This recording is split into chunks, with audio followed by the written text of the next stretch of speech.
पार्वती, किस चिंता में हो? स्वामी, माँ को तो पुत्र की चिंता ही चिंतित करती है। गणेश यहाँ से जाते समय इतना व्याकुल क्यों था, जैसे वो मुझे छोड़कर ही ना जाना चाहता हो। पार्वती, चिंता विचार का विकार है। जीवन में उत्पन्न किसी भी समस्या का समाधान चिंता से नहीं, कर्म से ही प्राप्त होता है। इसलिए भविष्य की चिंता से वर्तमान के सुख का त्याग करना उचित नहीं। तुम्हारे पुत्र की मातृभक्ति अपूर्व है।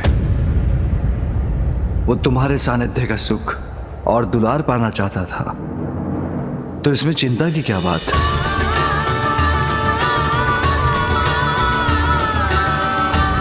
मैं व्यर्थ में ही चिंतित हो रही हूँ। सत्य ही तो है, वास्तविक सुख भविष्य की चिंता में नहीं, वर्तमान के संतोष में होता है। और यही वर्तमान का संतोष समस्त अशुभता को मिटाकर हमारे परिवार को भी अपार सुख प्रदान करने वाला है।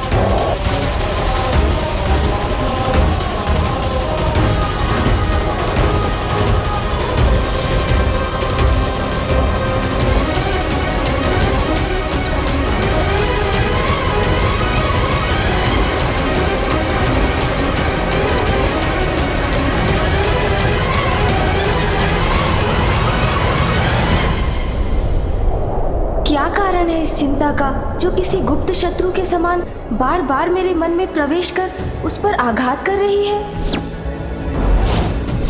माँ तो कुशल है ना?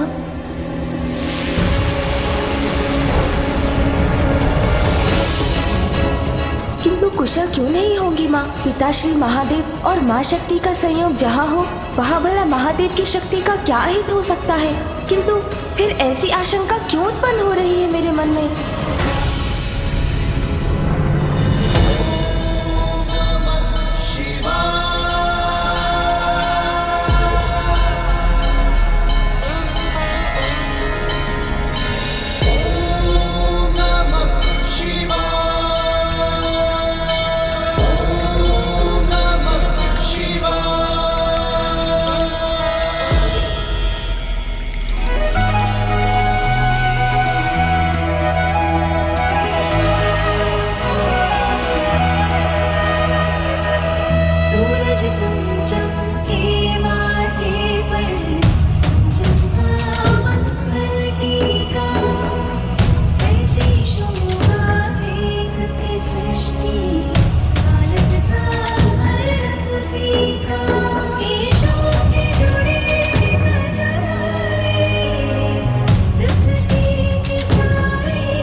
महादेव अपने ध्यान में कितने दिव्य प्रतीत हो रहे हैं।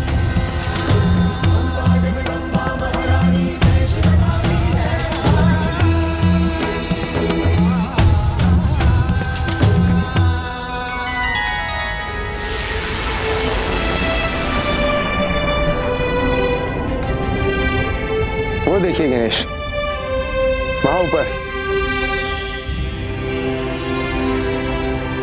वही है गोलोक, जहां दिव्य स्वर्णिम प्रकाश दिखाई दे रहा है।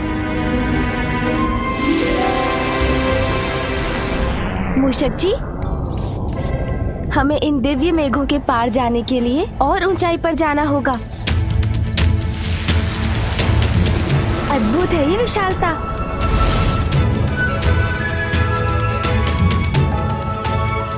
कितना अद्भुत, कितना भव्य है ये दृश्य। हाँ प्रभु, आश्चर्य, गोलोक का द्वार तो इन दिव्य मेघों से निर्मित है।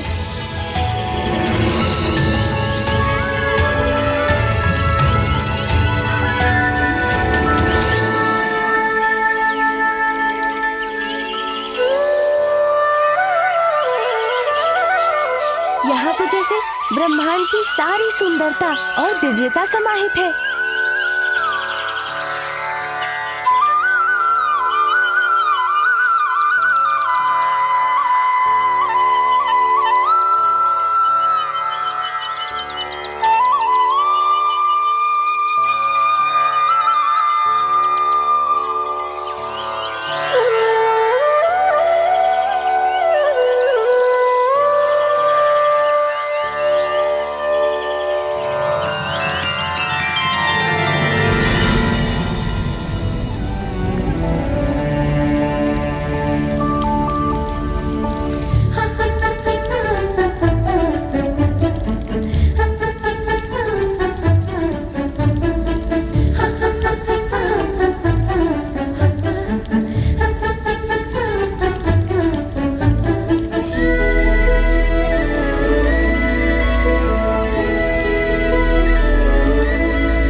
प्रणाम स्वामी। स्वामी, मैं आपको कुछ दिखाना चाहती हूँ। आप मेरे साथ भवन के भीतर चलिए। ऐसा क्या है पार्वती जो तुम उसे दिखाने के लिए इतनी प्रसन्न हो रही हो? स्वामी, वो तो आपको तभी ज्ञात होगा जब आप मेरे साथ चलेंगे।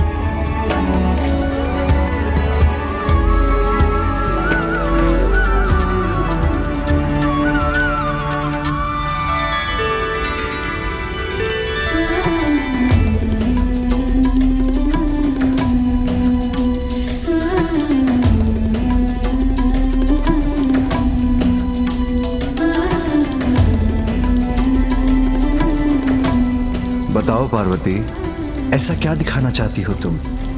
बताती हूँ प्रभु, आप विराजिए।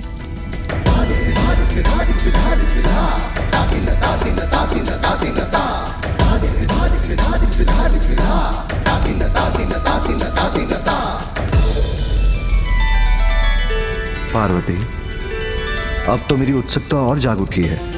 ऐसा क्या दिखाना चाहती हो तुम? ऐसे नहीं स्वामी, आपको अपने नेत्र बंद करने होंगे। उमा, बस अब और प्रश्न नहीं स्वामी, मैं आपको चकित करना चाहती हूँ। किंतु उमा। किंतु परंतु नहीं प्रभु, अपने नेत्र बंद कीजिए।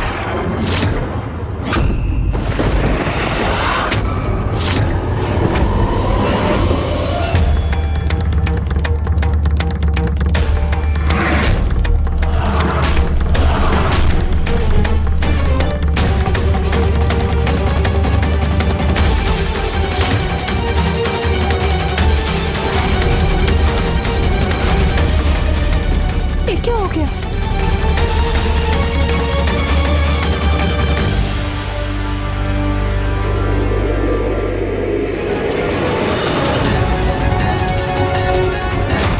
कैसा संकट है ये भयंकर अंधकार। ये उचित नहीं हुआ। स्वामी, ये कैसा अंधकार है जिसने ब्रह्मलोक का प्रकाश ही हर लिया है? देवी, समस्त संसार को प्रकाशित करने वाली ऊर्जा महादेव के नेत्रों से प्रवाहित होती है। इसलिए ये अंधकार हठपूर्वक महादेव के नेत्रों को बंद कर उनकी दिव्य ऊर्जा को रोकने का परिणाम है।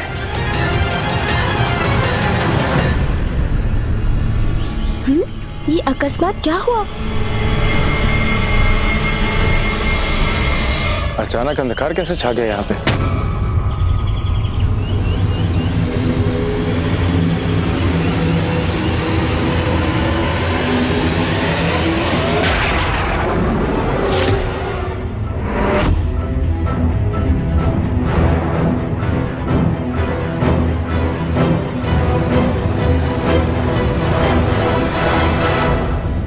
ये अनर्थकारी अंधकार।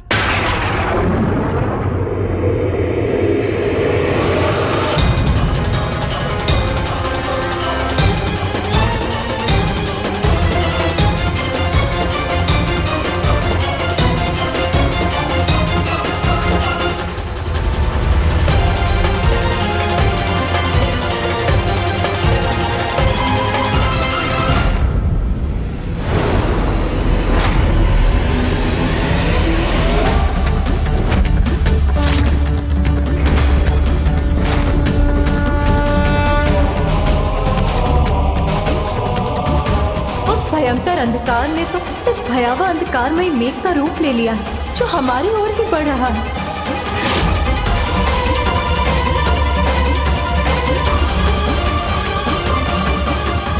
महेश्वरी, ये तुमने क्या कर दिया?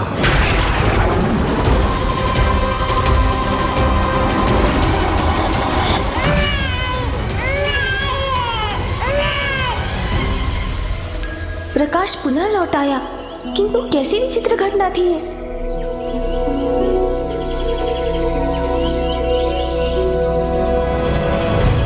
पल भर में उत्पन्न हो नष्ट हो जाने वाले इस रहस्यमय अंधकार का मेरी चिंता से तो कोई संबंध नहीं,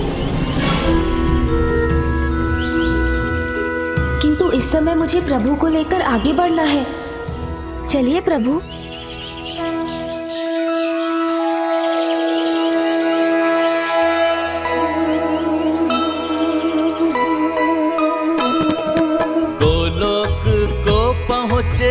ब्रह्म संगणेशा।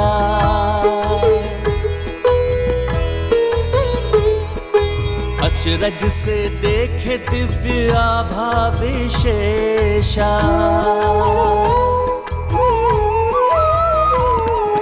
दृश्य मनोहारी आभास अनमोला, झूल रहे परम राधे कृष्ण हिंडोला।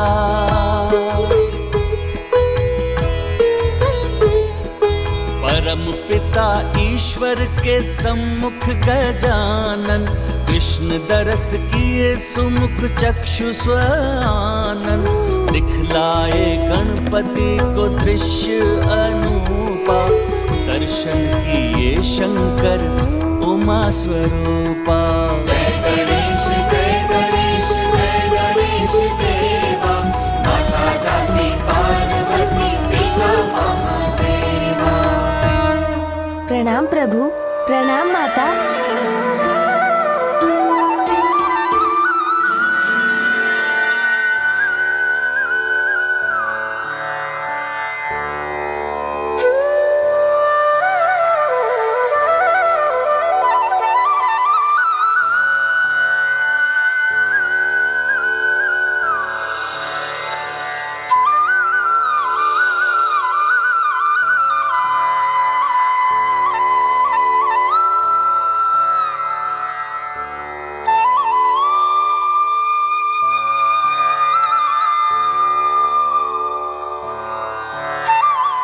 गोलोक में तुम्हारा स्वागत है गणेश।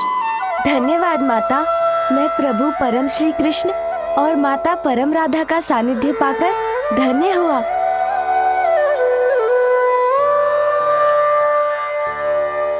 क्या हुआ गणेश? कोई जिज्ञासा है तुम्हारी जिसे तुम शांत करना चाहते हो? हाँ प्रभु, हमारे यहाँ पहुँचने के पूर्व जो अंधकार यहाँ सर्वत्र छा गया था, उसका क्या कारण था? अंधकार के गर्भ में ही प्रकाश छुपा होता है, अर्थात अंधकार का उत्पन्न होना उसी प्रकाश की आहट है जिसके विस्तार के लिए इस अंधकार से एक नवीन लीला का प्रारंभ हुआ है।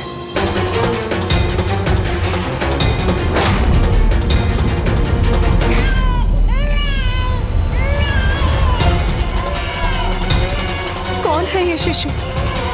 कैसे उत्पन्न हुआ है ये? और इसका रुदन मुझे इतना चिंतित क्यों कर रहा है?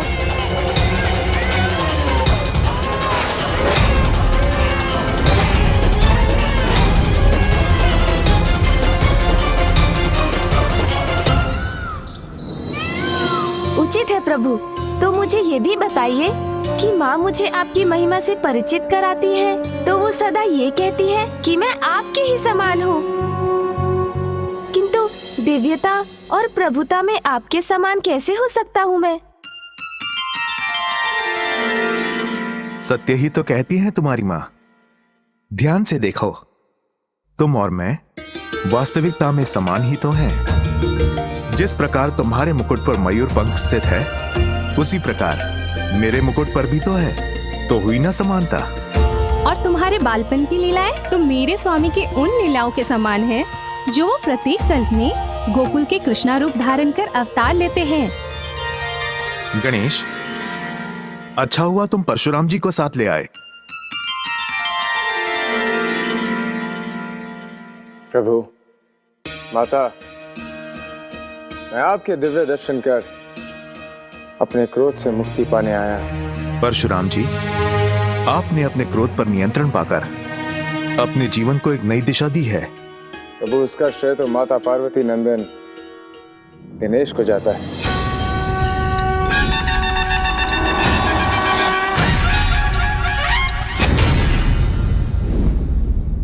यदि बालक गणेश से मेरी भिड़ंत नहीं होती और मेरे द्वारा उनका दान नहीं टूटता तो मुझे कभी अपनी भूल का भान नहीं होता। किंतु जो हुआ उसके पश्चात अब उस भूल के लिए मैं क्षमा प्रार्थी हूँ।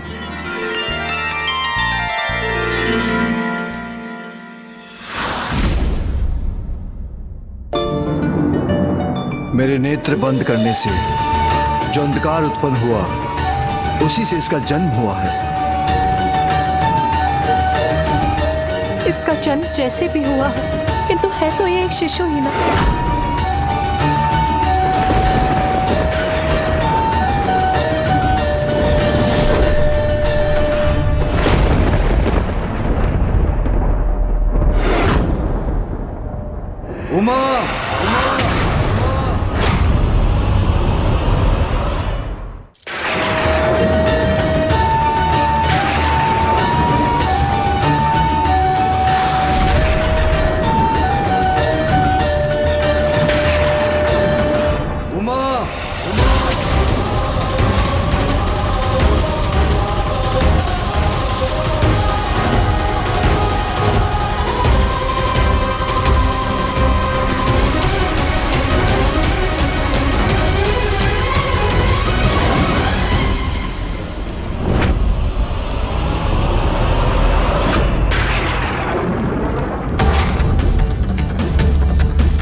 अंधकार से जन्मा ये शिशु मेरे सभी गुणों के विपरीत है।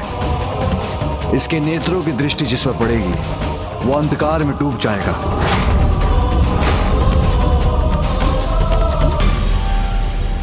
किंतु नाथ, हमें इसकी देखभाल का कोई उपाय तो करना ही होगा।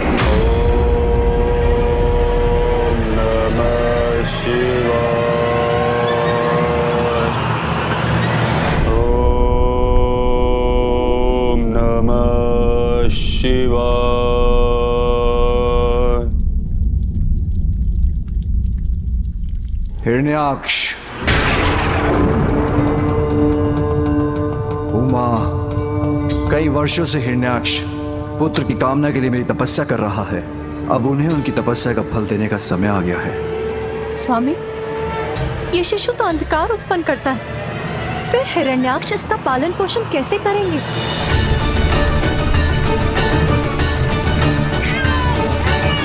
इस शिशु के पालन पोषण का अधिकार उसी को मिलना चाहिए जो लंबे समय से पुत्र कामना में मेरी तपस्या कर रहा है। ओम नमः शिवाय।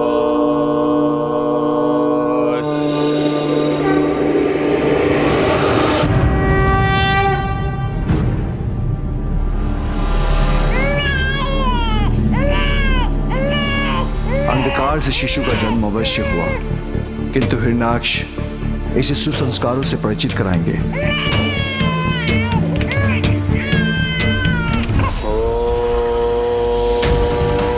नमः शिवाय। ओम नमः शिवाय।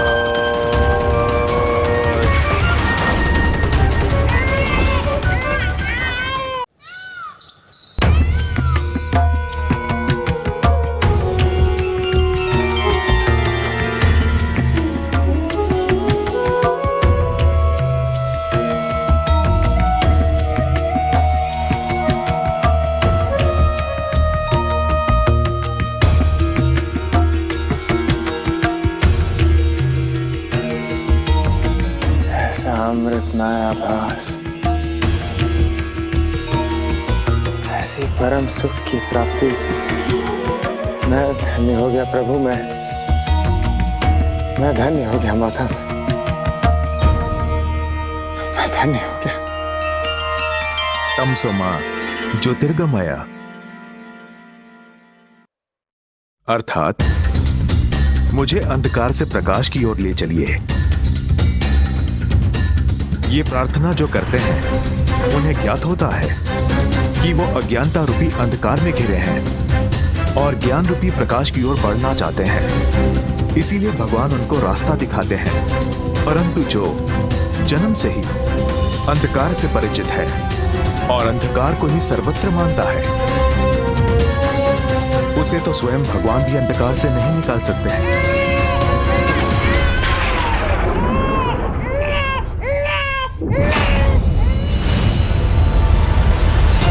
अंधकार था जिसका मुझे पूर्वाभास हुआ। मुझे शीघ्र अतिशीघ्र यह जानना होगा।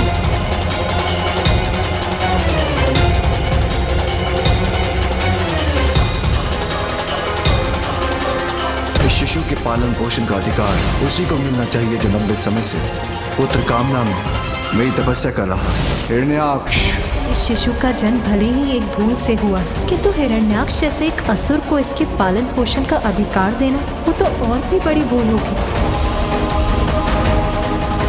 भूल तो हो चुकी है पार्वती। जो तुमने किया वो अनुचित था। अब उसका परिणाम तुम्हें ही भुगतना होगा।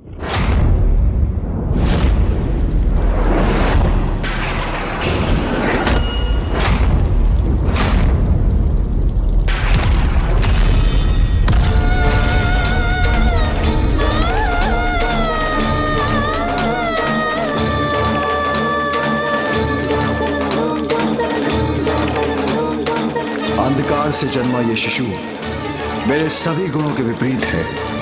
इसके नेत्रों की दृष्टि जिस पर पड़ेगी वो अंधकार में डूब जाएगा।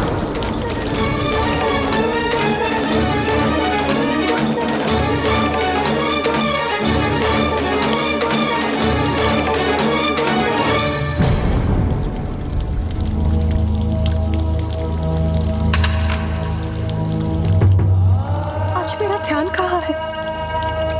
2 पत्रों के बेल पत्र तो पूजा के लिए उचित नहीं।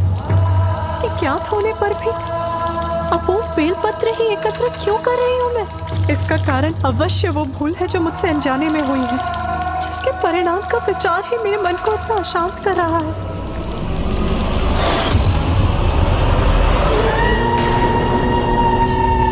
नमः शिवाय। ओम नमः शिवाय। ओम वत्स हिरण्याक्ष,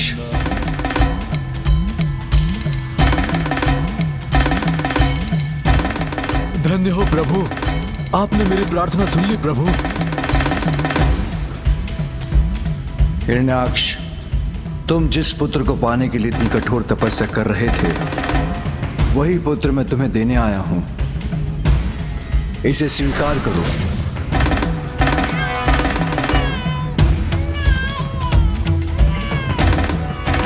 आज से तुम्हारा पुत्र है अंधक, अंधक, अंधक।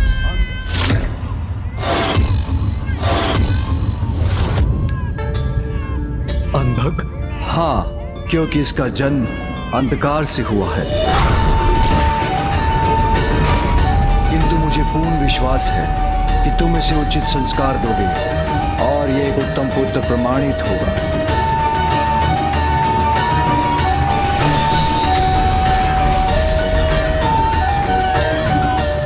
किंतु सदैव स्मरण रखना, मेरे अंधकार से जन्मा है अंधक।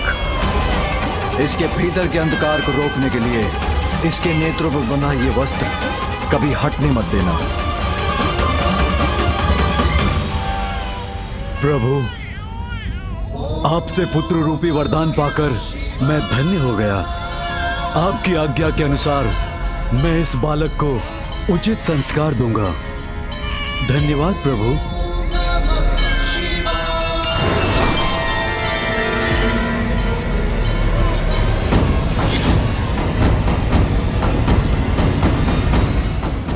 प्रभु, आपने मुझ पर कृपा कर मुझे अपने भव्य दर्शन दिए।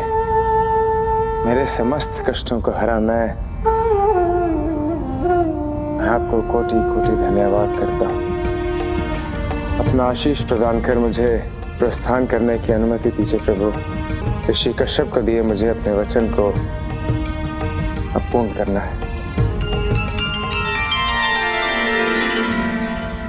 गणेश, मैं आपका आभारी हूँ। परम कृष्ण और परम माता राधा के दर्शन करवा के आपने मुझे कृतार्थ किया। प्रभु परशुराम जी, ये तो पिताश्री और माँ की आज्ञा थी, किंतु मुझे भी तो दर्शन का सौभाग्य प्राप्त हुआ। इसलिए उपकार तो आपका भी है मुझ पर। मेरा मन कुछ अधिक ही विचलित हो रहा है। मुझे शीघ्रता कर माँ के पास कैलाश लौटना होगा।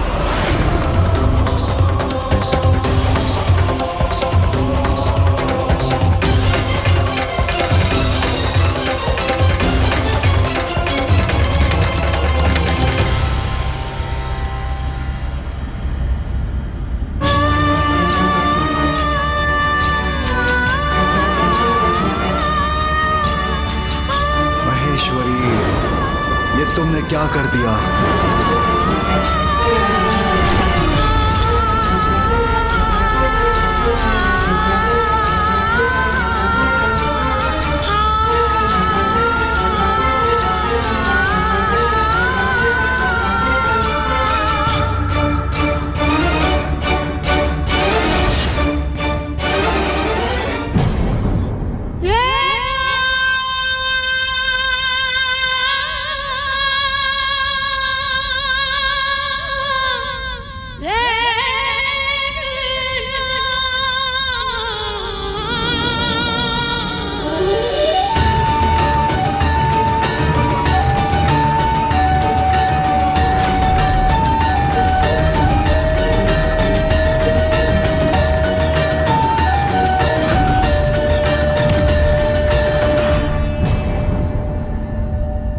मुझे क्या हो गया?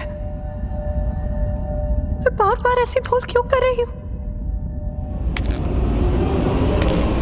उमा,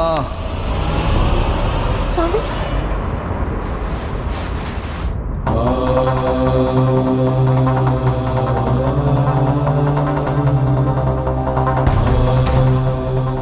उमा,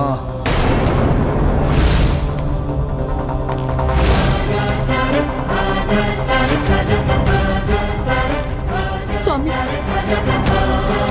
स्वामी, अत्यंत चिंतित हूँ मैं। बहुत बड़ी भूल हुई है मुझसे, जिसके कारण आज कुछ भी उचित नहीं हो रहा है मेरे साथ।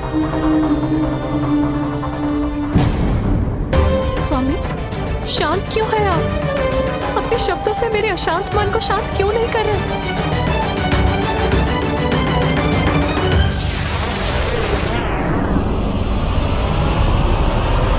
कैलाश पहुंचकर ही मेरी सभी चिंताएं दूर हो सकती है। शीघ्रता कीजिए मूषक जी। जी प्रभु। जो कभी नहीं हुआ था वो हुआ है आज मेरे साथ। अपूर्ण बेल पत्र एकत्रित कर बैठी, पूजा के पुष्प शिवलिंग के स्थान पर धरती पर गिरा दिए मैंने।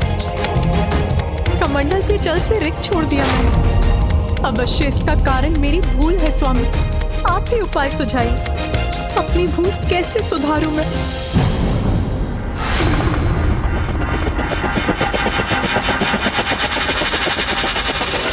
प्रायश्चित, प्रायश्चित, प्रायश्चित, प्रायश्चित।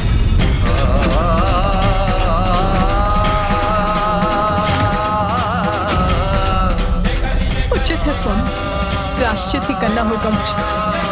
मेरा मार्गदर्शन कीजिए नाथ, बताइए मुझे ये प्रायश्चित मैं कैसे करूं? सभी कष्ट सहूंगी मैं। बताइए स्वामी, क्या करना होगा मुझे? उमा, तुम्हें कैलाश का त्याग करना होगा। तुम्हें कैलाश का त्याग करना होगा। तुम्हें कैलाश का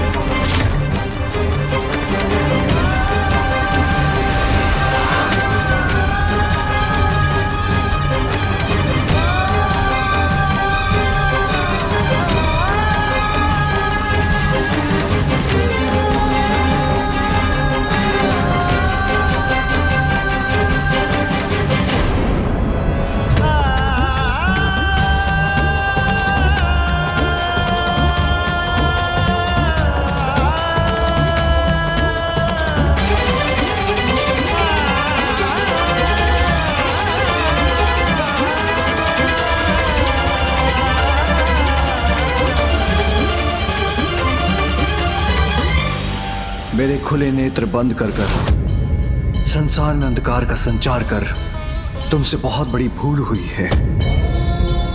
किंतु स्वामी, वो तो केवल एक भूल थी। मैंने ऐसा किसी अनिष्ट की इच्छा से नहीं किया था स्वामी। जगत पिता और जगत जननी के नाते एक छोटी सी भूल भी बहुत बड़ी बन जाती है। तुम्हारी एक छोटी सी भूल का भयानक परिणाम है अंधक का जन्म। स्वामी, इस भूल का इतना बड़ा दंड मत दीजिए मुझे। मुझे आपसे और पुत्र गणेश से भी दूर मत कीजिए स्वामी। ये माँ पहले से ही अपने पुत्र कार्तिकेय का वियोग सह रही है। जहां संयोग है वहां वियोग भी है, जहां सुख है वहां दुख भी है। यही सत्य है। सृष्टि को भावी दुखों से बचाने के लिए तुम्हें पृथ्वी पर जाकर प्रायश्चित करना होगा।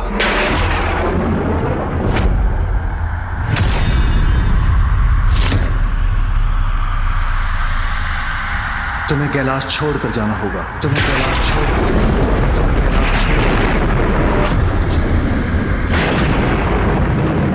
तुम्हें कैलाश तुम्हें मुझे और पुत्र गणेश को छोड़कर जाना होगा।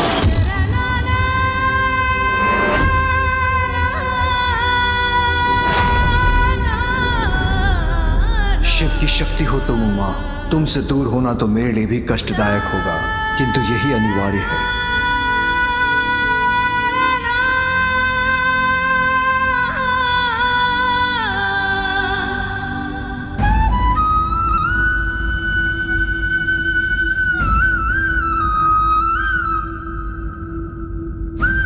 स्वामी, कठिनाई में पड़े अपने भक्तों की सहायता करते हैं आप, तो क्या इस समस्या का समाधान नहीं करेंगे प्रभु? नहीं उमा, इस समस्या का एक ही समाधान है, तुम्हारा प्रायश्चित।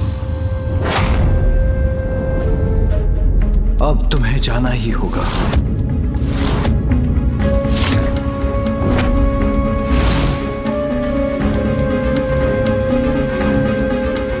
इतनी कठोरता मेरे प्रति? आपके आदेश का पालन करेगी आपकी पार्वती स्वामी। उसके लिए हृदय पर आघात लेकर आपसे दूर जाना होगा तो जाऊंगी मैं।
पहुंचने पर और क्यों बढ़ती जा रही है मेरी चिंता।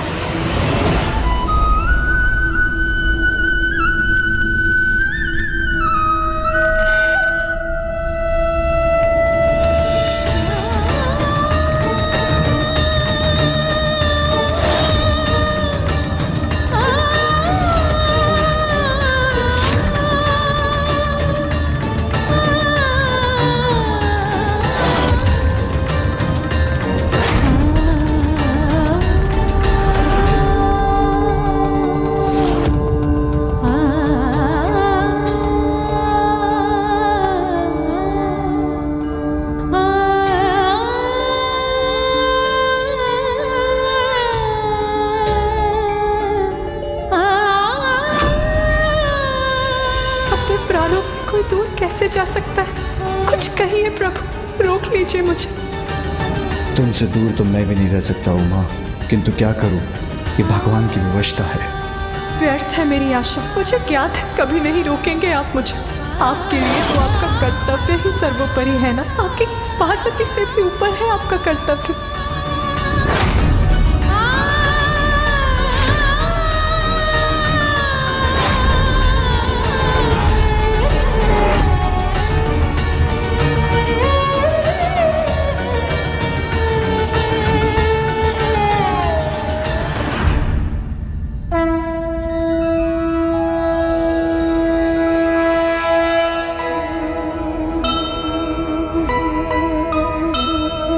पूरक एक दूजे के शंकर और उमा,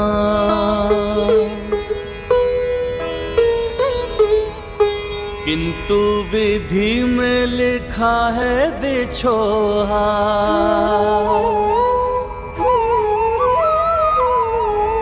कैलाश से निकली गौरी अरण्या, शंभो को छोड़ चली शक्ति जगजन्या।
मेरे खुले नेत्र बंद कर कर संसार में अंधकार का संचार कर तुमसे बहुत बड़ी भूल हुई।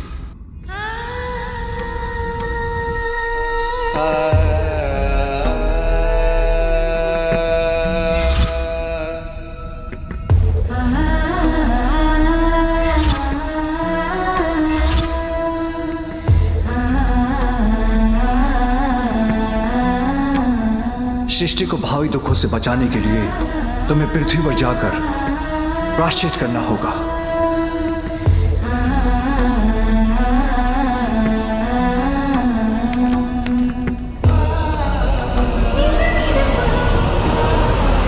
स्वामी, मैं आपको कुछ दिखाना चाहती हूँ। आप मेरे साथ भवन के भीतर चलिए।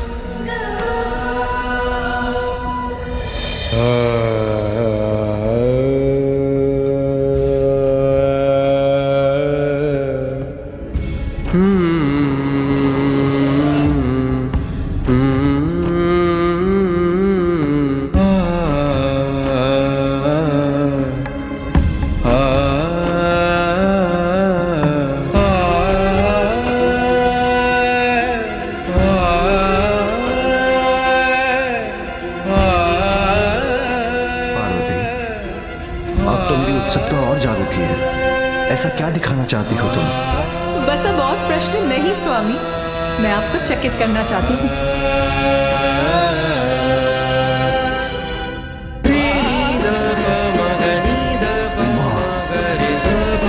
तुम्हें कैलाश का त्याग करना होगा।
अनिष्ट का आभास? नहीं नहीं, ऐसा नहीं हो सकता।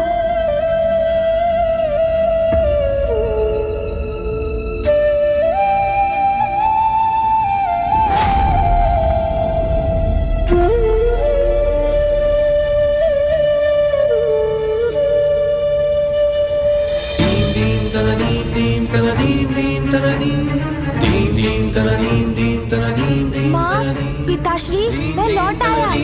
आप कहाँ हैं माँ? कहाँ हैं आप? पिताश्री, माँ क्यों नहीं दिखाई दे रही है? कहाँ है वो?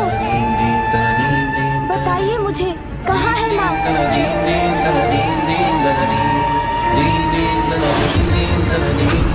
माँ कहाँ है? बताइए ना पिताश्री। माँ, पुत्र, क्या मेरे पुत्र ने मुझे पुकारा? नहीं, मैं पुनः रुककर अपने स्वामी के आदेश का उल्लंघन नहीं कर सकती।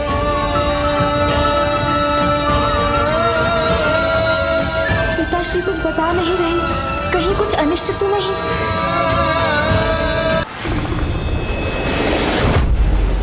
माँ कहाँ है? बताइए ना पिताश्री, बताइए मुझे, कहाँ है माँ?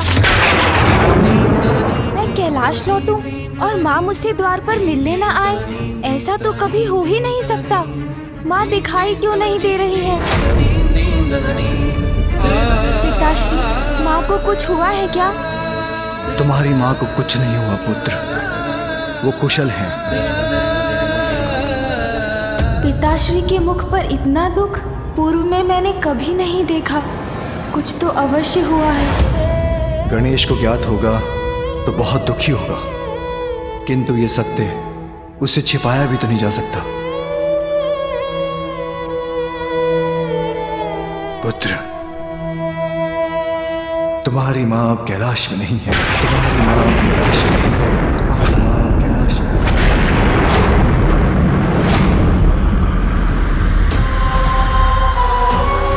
मैं समझा नहीं पिताश्री, माँ कैलाश में नहीं है तो कहाँ है? तुमसे बहुत बड़ी भूल हुई है। तुम्हें कैलाश छोड़कर जाना होगा। वो वहां है जहां वो अपनी भूल का प्रायश्चित कर रही है। भूल? पश्चाताप?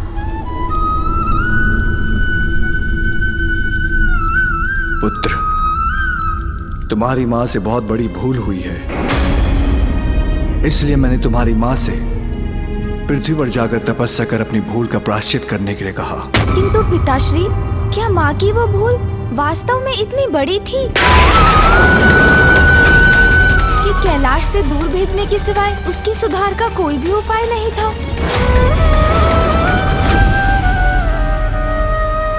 गणेश, मैं तुम्हारी भावना समझ रहा हूँ पुत्र। एक पुत्र की दृष्टि में उसके माता पिता से कोई भूल नहीं हो सकती।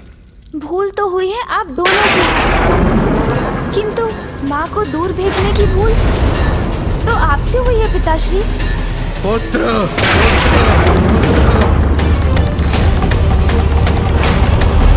क्षमा पिताश्री, भूल अवश्य हुई है माँ से, किंतु अनजाने में हुई है।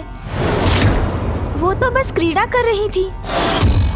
क्या उन्हें इतना भी अधिकार नहीं? जगत पिता और माता हैं तो क्या, हम भी अधिकारों की सीमाओं से बंधे हैं। उनके क्षणिक परिहास का भीषण परिणाम हुआ है अंधक का जन्म। महेश्वरी को जगत जननी होने के अपने दायित्व के प्रति और सजग रहने की आवश्यकता थी। पिताश्री, वो तो मात्र आपको एक उपहार देना चाहती थी। वो किसी दायित्व के विरुद्ध कैसे है? उनका कृत्य एक बहुत बड़ी भूल का कारण है। हमारे लिए जीवन में छोटी सी भूल का भी कोई स्थान नहीं है। ये सत्य है पिताश्री, किंतु क्या ये भी सत्य नहीं कि जब आपसे कोई भूल हुई है तो माँ ने सदैव आपको क्षमा किया है? माँ ने तो कभी आपको प्रायश्चित करने अपने से दूर नहीं भेजा। तो तुम मुझे मेरी भूल का स्मरण कराने वाले हो? नहीं पिताश्री, मैं तो बस उचित अनुचित, सत्य असत्य का भेद जानने का प्रयत्न कर रहा हूँ। क्या ये सत्य नहीं कि त्रिपुरासुर की सहायता कर आपसे एक बहुत बड़ी भूल हुई थी? मैंने उनकी सहायता अवश्य की थी, किंतु उनका वध भी मेरे ही हाथों हुआ था। किंतु एक लंबे समय तक उनकी रक्षा करने के बाद वो भूल नहीं थी क्या? और क्या ये भी सत्य नहीं कि आपको ज्ञात था गजासुर आपके वरदान का दुरुपयोग ही करेगा? तब भी आपने उसे वरदान दिया और उसने आपको ही अपने उदर में रखकर संसार के लिए एक महासंकट उत्पन्न कर दिया। गणेश, गणेश, गणेश, वो मेरा कर्तव्य और मेरा धर्म था। त्रिपुरासुर और गजासुर दोनों ने ही कठोर तप कर मुझे प्रसन्न किया था। अच्छे कर्मों का पुरस्कार और बुरे कर्मों का दंड, यही सृष्टि का नियम है। माँ ने किसी का बुरा कहाँ किया पिताश्री? उनसे जो भी भूल हुई वो तो आपके प्रति उनके स्नेह का परिणाम थी और आपने उन्हें दंडित कर दूर भेज दिया। अपने भक्तों पर सदा कृपा करने वाले भोलेनाथ हैं आप। भक्त अच्छा हो या बुरा, उसे कभी निराश नहीं करते। तो आपने माँ को क्यों निराश किया पिताश्री? सदा कर्तव्य को तुमसे ऊपर रखकर मैंने बार बार तुम्हें निराश किया है उमा।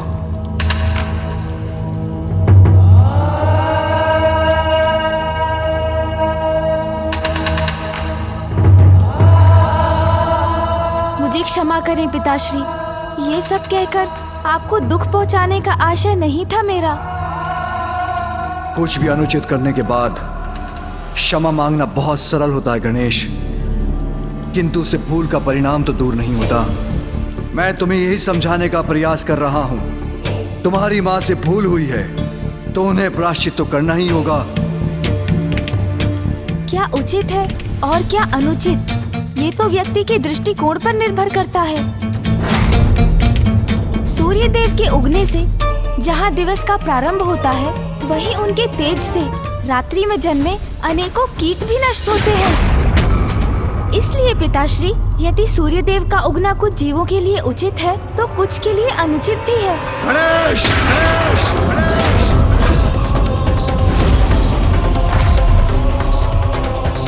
क्या ये सत्य नहीं पिताश्री कि वास्तव में आप मुझसे नहीं स्वयं अपने क्रोध से क्रोधित हैं? मैं जानता हूँ ये सत्य है। आप माँ को दूर भेजने पर विवश अवश्य हुए, किंतु आपके इस निर्णय के कारण आप स्वयं से ही कुपित हैं, क्योंकि माँ के बिना आप भीतर ही भीतर टूट रहे हैं।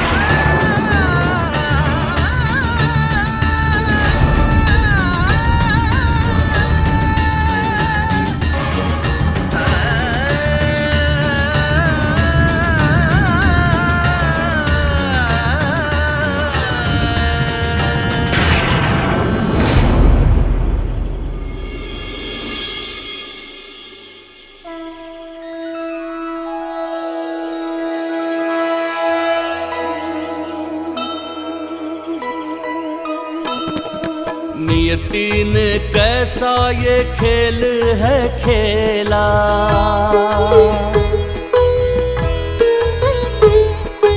जननी के जीवन में दुख की ये बेला। दूर रह कर भी शिव शंकर के पास छोड़ी नहीं है माता गौरी ने आस।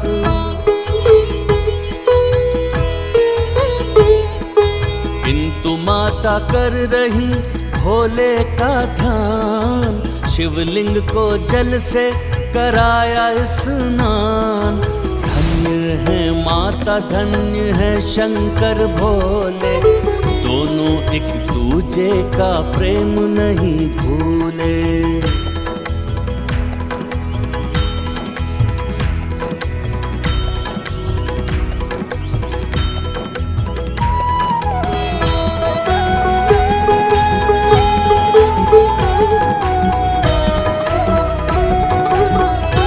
पिताश्री, मुझे ज्ञात है आप माँ के वियोग की अग्नि में जल रहे हैं।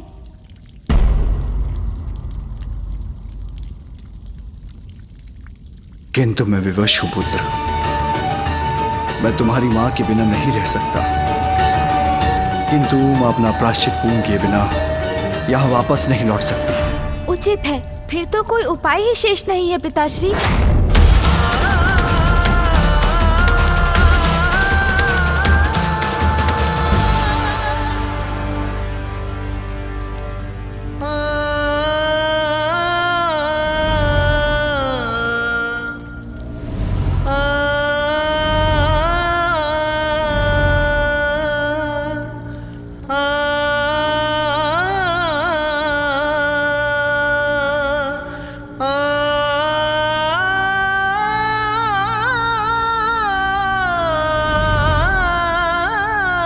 मूषक जी, मूषक जी, मूषक जी शीघ्र आइए।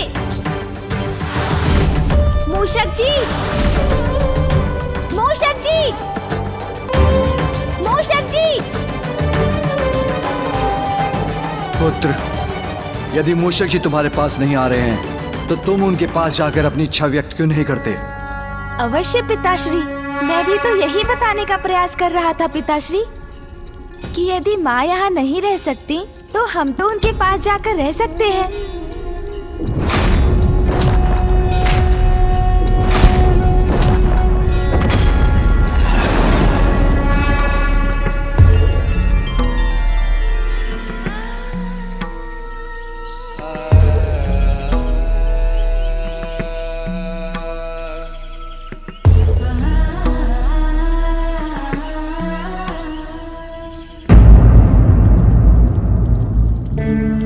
पिताश्री, संतान का संसार तो माता पिता के संयोग से पूर्ण होता है।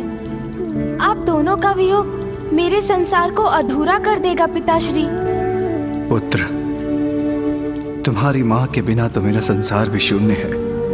मेरा कैलाश तो वही है जहाँ उमा है, किंतु जो हुआ, क्या उसके बाद तुम्हारी माँ मुझे अपने साथ रहने की अनुमति देगी? ये तो उनसे पूछने पर ही ज्ञात होगा।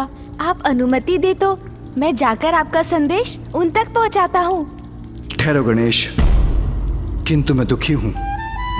ये बात उमा से मत कहना, अन्यथा वो और भी दुखी हो जाएंगी और मेरे वहाँ आने की बात पूछते समय अवश्य इस बात का ध्यान रखना कि आप चिंता मत कीजिए पिताश्री, माँ की ममता अपने पुत्र को निराश नहीं कर सकती। क्षमा करें प्रभु, आपने बुलाया किंतु मैं समय पर नहीं आ सका। धन्यवाद मूषक जी कि आप समय पर नहीं पहुँचे। यदि आ जाते तो मैं कदाचित पिताश्री को ये बात समझाने में सफल ही नहीं होता कि वे स्वयं भी जाकर माँ से भेंट तो कर ही सकते हैं। चलिए अब यात्रा के लिए तैयार हो जाइए। न जाने कितना दुखी होगा गणेश जब उसे ज्ञात होगा कि उसकी माँ कैलाश से दूर जा चुकी है। प्रस्थान करते समय मैं अपने पुत्र से भी नहीं मिल सकी।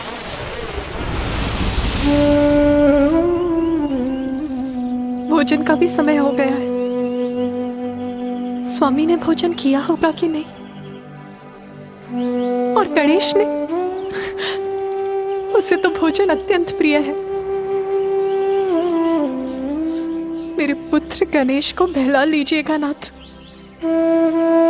यदि वो मेरे बिना भोजन अस्वीकार करे तो उस पर क्रोध मत कीजिएगा। अब तो आप ही उसके साथ हैं, इसीलिए आपको धैर्य रखकर ये निश्चित करना होगा कि वो भोजन समय पर कर रहा है।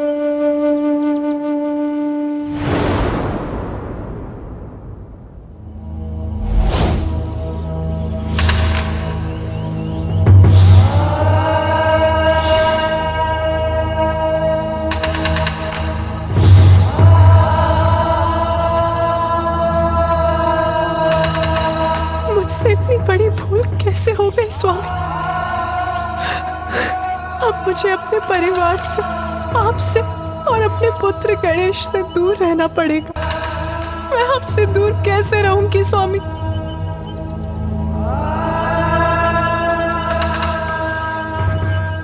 माँ, माँ, पुत्र, माँ, पुत्र। नहीं नहीं, ये मेरा भ्रम है। गणेश यहाँ कैसे आ सकता है? माँ, पुत्र गणेश का स्वर तो यही कहीं से आ रहा माँ,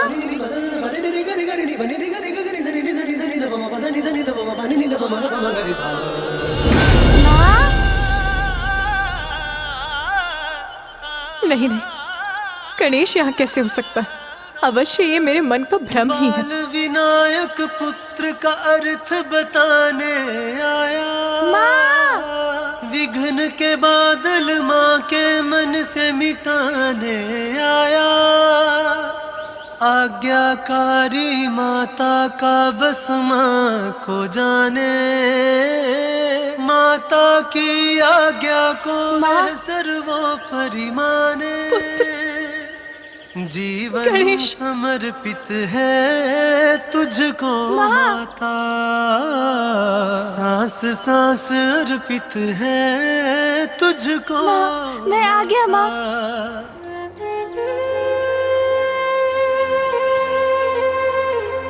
मुझे क्षमा करना पुत्र, मुझे तुमसे भेंट करे बिना ही यहाँ आना पड़ा। माँ, किंतु अब तो मैं ही आ गया हूँ आपके पास। अब आपको चिंता करने की कोई आवश्यकता नहीं है। किंतु पुत्र, तुम यहाँ आए कैसे? तुम्हारे पिताश्री को ज्ञात है कि तुम यहाँ? माँ, मैं अकेले कहाँ आया हूँ? कौन आया है तुम्हारे साथ? माँ, पिताश्री का विचार कर प्रसन्न हो रही हैं, अर्थात वो उनको यहाँ आने से मना नहीं करेंगी। माँ, मेरे साथ नंदी जी, तोतला जी, श्रृंगी जी और कौन पुत्र? और अन्य गण भी आए हैं।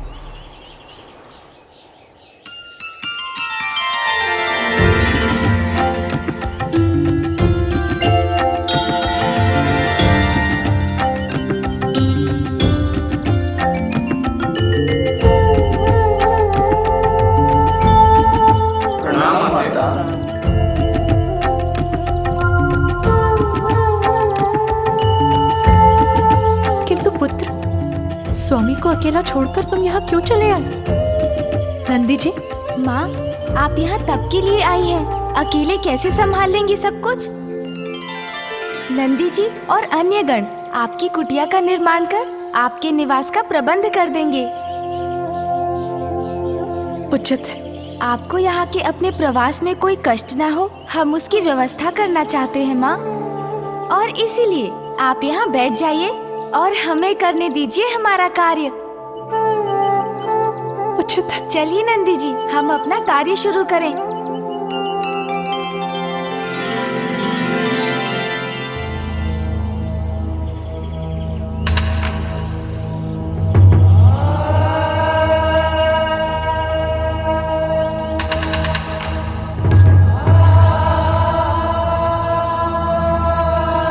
एक पल के लिए तो मुझे लगा कि आप आए हैं प्रभु, फिर अपनी इस भूल का भी आभास हो गया, क्योंकि आपके लिए तो कर्तव्य से ऊपर कुछ नहीं।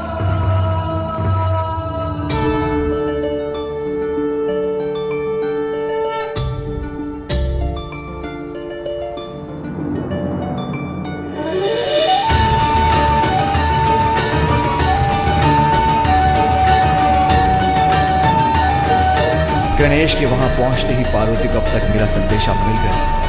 पुत्र, अपनी माँ का संदेशा लेकर शीघ्र कैलाश लौटना, क्योंकि अब मैं तुम्हारी माँ के बिना एकाकी नहीं रह सकता पुत्र।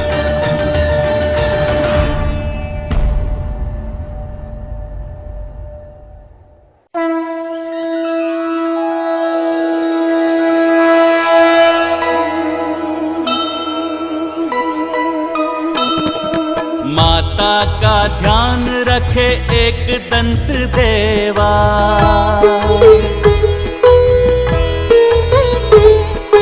निकट चले आए देखो करने को सेवा।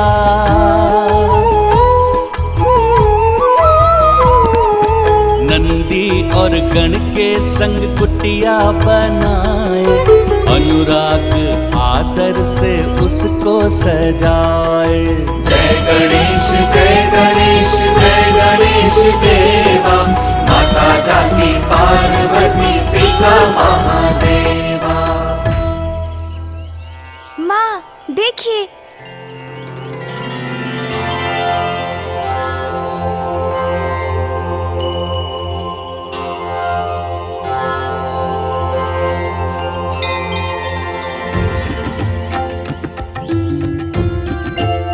आइए माँ, आगे चलिए ना।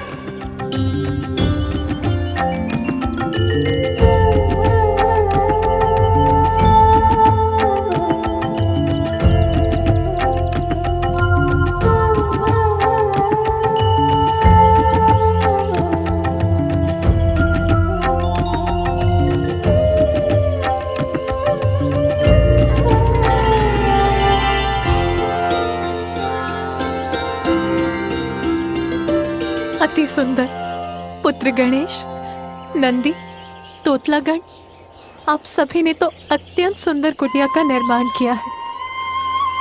आइए माँ।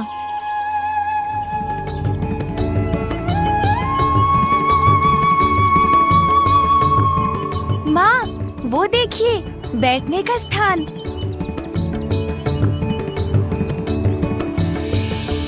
कैलाश में स्वामी के ध्यान स्थल के समान है ये।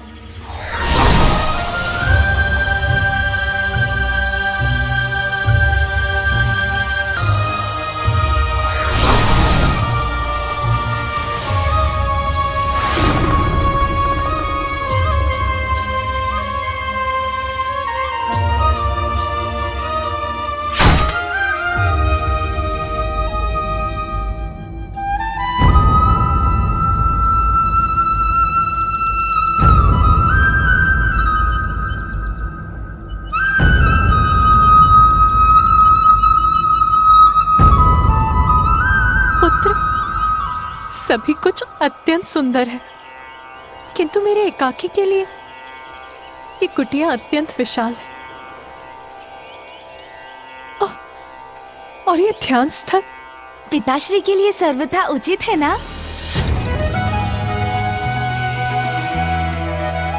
पिताश्री के लिए? हाँ माँ, मैं आपके लिए पिताश्री का संदेश लेकर आया हूँ। महादेव का संदेश? आपसे विलग तो वो भी नहीं रह सकते माँ। पिताश्री ये जानने के लिए उत्सुक है कि क्या पुत्र? यही माँ, कि क्या वो भी यहाँ आपके साथ रह सकते हैं?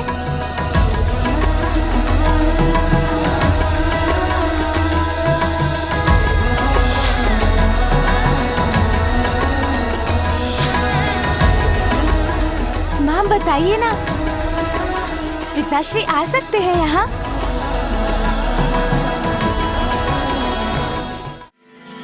विश्वास नहीं होता, महादेव यहाँ अपनी उमा के पास आना चाहते हैं।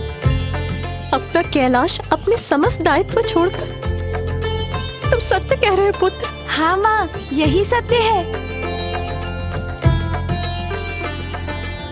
आज प्रथम बार मुझे एक दायित्व में बंधे भगवान का नहीं, मेरे स्वामी का संदेश प्राप्त हुआ है। उनके यहाँ आने पर तो मैं धन्य हो जाऊंगी। मेरे भीतर प्रसन्नता उमड़ रही है। मुझे लगा था कि मुझे वर्षों तक उनसे बिछड़ कर रहना होगा।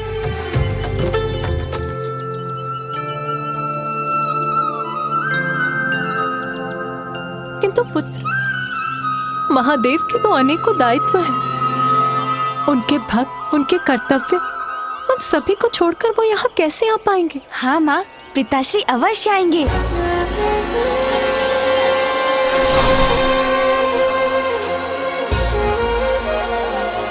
माँ, मैं वचन देता हूँ, इस कमल पुष्प के मुरझाने के पूर्व ही मैं पिताश्री को लेकर यहाँ आपके पास लौट आऊंगा।